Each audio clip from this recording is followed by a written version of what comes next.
অথচ নবী সাল্লাল্লাহু আলাইহি ওয়াসাল্লাম বলেছেন, জুমার দিনে কেউ যদি সকাল সকাল উত্তম রূপে গোসল করে। উত্তম রূপে গোসল কোনটা এটা জানেন তো? আমরা ফরজ গোসল যেমন করে করি, এটা সর্বোত্তম গোসল। উত্তম রূপে গোসল করেছে, সবচেয়ে সেরা জামাটা পরেছে, সবচেয়ে সেরা উত্তম পোশাকটা। আমরা মসজিদে যাওয়ার সময় সবচেয়ে খারাপ পোশাকটা পরি। আর যদি দেখা যায় কোনো পলিটিক্যাল নেতা দাওয়াত করেছেন, সবচেয়ে সুন্দর কাপড় পরে গেলাম। দাঁড়ান, আপনি আল্লাহর সাথে মসজিদে দেখা করতে যাচ্ছেন, কেন সবচেয়ে নোংরা জামাটা পরে যাবেন?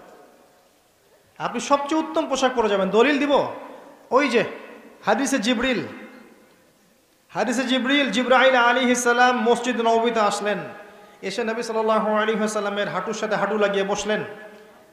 ওই হাদিসের মধ্যেই আছে, দেখবেন, রজুলুন শরীদুল বায়াদু সিয়াব, একদম উত্তম ধবধবা কাপড় পরে সে মসজিদে এসেছে, প্রমাণ। তো জুমার দিনে যদি আপনি সবচেয়ে সেরা সুন্দর পোশাকটা পরেন, আগে উত্তম রূপে গোসল করেন, আতর খুশবু ব্যবহার করেন, ব্যবহার করে আপনি খুতবা শুরু হওয়ার আগেই, খুতবা মানে বয়ান, এটা শুরু হওয়ার আগেই আপনি পায়ে হেঁটে মসজিদে আসেন, ইমাম সাহেবের কাছাকাছি বসেন এবং মনোযোগের সাথে তার খুতবা শোনেন, কাউকে কষ্ট না দেন, এমনকি কারো সাথে এতটুকু না বলেন যে চুপ করো। কেউ পাশে কথা বলছে, আপনি এতটুকু বলবেন না, চুপ করো। সাহাবায়ে কেরাম হাতের মধ্যে পাথর রাখতেন, ছোট ছোট, যদি দেখতেন কেউ কোনো জরুরতে কথা বলছে, পাথর নিয়ে ঢিল দিতেন, মুখ দিয়ে বলতেন না, চুপ করো। এই কাজ যদি কেউ করে এবং ইমামের সাথে নামাজ শেষ করে, নবী সাল্লাল্লাহু আলাইহি ওয়াসাল্লাম বলছেন, প্রত্যেক পদক্ষেপে 1 বছরের রোজা, 1 বছরের নফল নামাজের নেকি পাবেন। এই ফজিলতটা আপনি জুমার দিনে অর্জন করতে পারেন। কয়েকটা কাজ আবার বলছি। প্রথমে উত্তম রূপে গোসল করা সকাল সকাল, তারপরে সবচেয়ে সুন্দর পোশাক পরা, আতর খুশবু ব্যবহার করা, পায়ে হেঁটে মসজিদে যাওয়া, বাহনে চড়ে নয়, অনেক দূরে থাকলে আলাদা কথা, পায়ে হেঁটে যাওয়া। তারপর ইমাম সাহেবের কাছাকাছি বসা, ইমাম সাহেবের কাছাকাছি বসে মনোযোগের সাথে খুতবা শ্রবণ করা। খুতবায় কোনো কথা বলবে না, কাউকে বিরক্ত করবে না, কাউকে কষ্ট দিবে না, এই যে ফোন নিয়ে টিপাটিপি করবে না, ঠিক আছে? এবার ইমাম সাহেবের সাথে নামাজ শেষ করবে। প্রত্যেক পদক্ষেপের বিনিময়ে 1 বছরের নফল সওম, 1 বছরের নফল নামাজের নেকি হবে ইনশাআল্লাহ। পারা যাবে ইনশাআল্লাহ। জুমার দিনে, জুমার দিন আরেকটা আমল আছে, যদি পারেন করবেন, সবার পক্ষে হয়তো সম্ভব হয় না, তবে যে করতে পারবেন তার জন্য বিশাল ফজিলত আছে। সেটা হলো, এটা শুধু জুমার দিনেই নয়, অন্য দিনেও করা যায়, তবে জুমার দিনটা আমরা একটু গুরুত্ব দিই এই কারণে বলছি। ফজরের নামাজ জামাতে পড়া, ফজরের নামাজ জামাতে পড়া, এরপরে উঠে চলে না যাওয়া, বসে থাকা, বসে বসে আল্লাহর জিকির করতে থাকা, তাসবিহ তাহলিল তিলাওয়াত, আপনার যত আমলগুলো করেন আপনি সকাল সন্ধ্যা, জিকির আজকার, এগুলো শেষ করা। শেষ করে সূর্য উঠে গেল, পিছনে সূর্য উঠে গেল, সূর্যটা একটু উঠে গেছে, ইশরাকের সময় হয়েছে, আপনি এখন 2 রাকাত নফল নামাজ পড়লেন, পড়ে বাসায় ফিরে গেলেন। নবী সাল্লাল্লাহু আলাইহি ওয়াসাল্লাম বলছেন, একটা কবুল হজ, একটা কবুল ওমরার নেকি হবে ইনশাআল্লাহ। এটা করা যায় জুমার দিনে, কারণ জুমার দিনে আমরা কম বেশি মসজিদে আসি, আল্লাহ পাক আমাদেরকে তৌফিক দান করুন।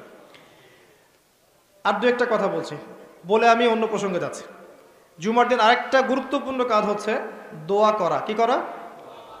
বেশি থেকে বেশি দোয়া করা। 2টা মুহূর্ত আছে এই দিনে যে দোয়া করলে দোয়া কবুল হবেই ইনশাআল্লাহ, আল্লাহ পাক ফিরিয়ে দিবেন না ইনশাআল্লাহ। যদি আছে, যদি আপনার আকীদায় শিরক না থাকে, যদি আপনার আমলের মধ্যে বেদাত না থাকে, এবং যদি আপনার রিজিকে হারাম না থাকে, ইনশাআল্লাহ দোয়া কবুল হয়ে যাবে।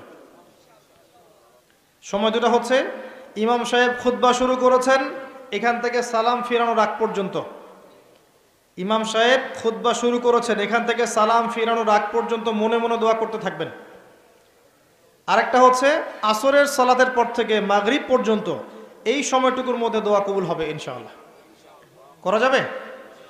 আমাদের অনেক চাওয়া আছে না, নিজের জন্যে, পরিবারের জন্যে, সুস্থতার জন্যে, আমাদের সমাজের জন্যে, দেশের জন্য আমাদের চাওয়া আছে না, উম্মার জন্য আমরা চাই না?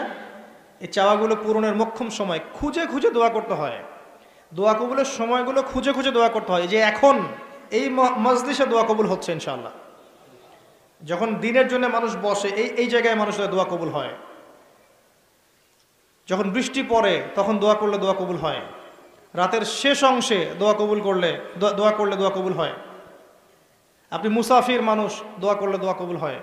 জুমার দিনে এই ক্ষণগুলোতে দোয়া কবুল হয়। আজান হয়েছে, আজান এবং ইকামত এর মাঝখানে দোয়া কবুল হয়। সেজদা দিয়েছেন নামাজে, এই সেজদায় আপনার দোয়া কবুল হবে।